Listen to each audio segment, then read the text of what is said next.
Hi guys! Welcome back again sa ating channel. Yan mga ka-channel, this is Miroy Diaz. Ito yung pinaka unang episode ng The Kwentoks, ang kwentuhan walang kwenta.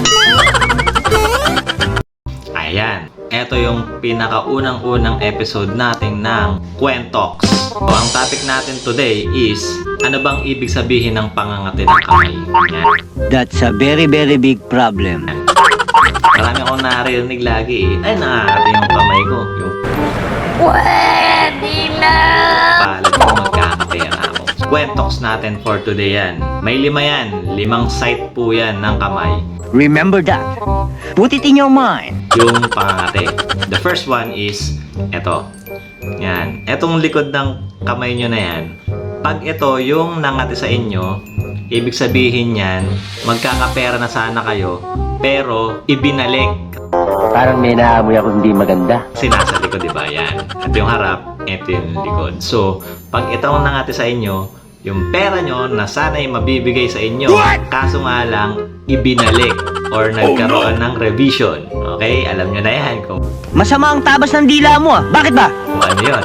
Magkakaroon sana kayo ng pera, kaso may mali. So, hindi marirelease yung pera nyo. Yan. Pag itong nangati sa inyo. Pangalawa, yung sa ibaba dito. Yan. Yung pinaka nabebend. So, yung likod. So, ibig sabihin, pag nangati, hindi talaga kayo magkakaroon. Kasi nga, ibinalik na, nahulog pa sa baba. Bakit ako naiiyak? My gosh! Iyon po yun. Pangatlo, di ba minsan, pag naangati yung kamay natin, meron dito. Yan, mga naangati dito sa mga pagitan ng mga daliri. Pag iyan ang nangati sa inyo, harap man yan or likod, magkakapera na sana kayo, kaso hinati-hati. Yung Ba't parang masama ang loob nyo, ha? Uy, ibig sabihin niya, pag nangati yan, yung mga dito, yan, sa gilid, yan, dito, sa harap, sa likod, yan, sa mga daliri. Sabihin niyan, magkakapera sana kayo, kaso hinati-hati pa sa iyo. Sayang! Diba? Yan, ibig sabihin, malaki sana ibibigay sa inyo, kaso nga lang, hinati pa sa iba. Yan. Gago! Yun yung pangatlo. Yung pangapat, madalas, nangangati sa atin dito. Diba? Sa ilalim ng palad, dito sa may ilalim. Ano ba talagang problema mo? Kanina ka pa ganyan eh. So, eto, pag nangati sa inyo to, ibig sabihin, magkakapera sana kayo, kaso nga lang, pinupulsuhan pa kung ibibigay sa inyo yung pera na dapat para sa inyo. Ginagalit niyo ako. Yun po yung ibig sabihin nun. Pinupulsuhan pa po yung perang ibibigay sa inyo. Okay?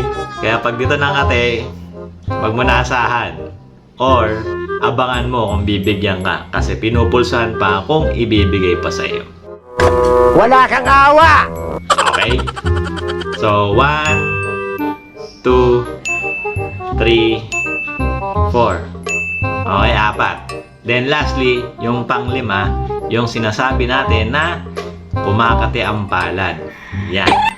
Once na kumati ang palad nyo, hindi ibig sabihin yan magkakapera kayo. Sabihin yan maghugas kayo ng kamay kasi madumi ang inyong mga palad. Okay? Kung saan nyo hinahahawak yan.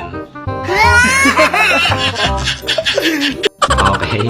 Hindi porke nakatiyan ay magkakapera kayo tapos ilalagay nyo sa loob ng bulsa nyo. Mga bobo! Hindi yun. Eh paano kung tambay ka, nangati ang palad mo? So, magkakapera ka?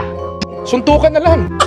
Aabotan ka, mabuburakot ka. Yun yung ibig sabihin nun para magkapera ka. Diba? So, hugas-hugas din ng kamay. Okay? Iyan ang ibig sabihin ng pangangati ng ating mga kamay. Nagbibiro lang ako. Okay? Alright? Okay po ba?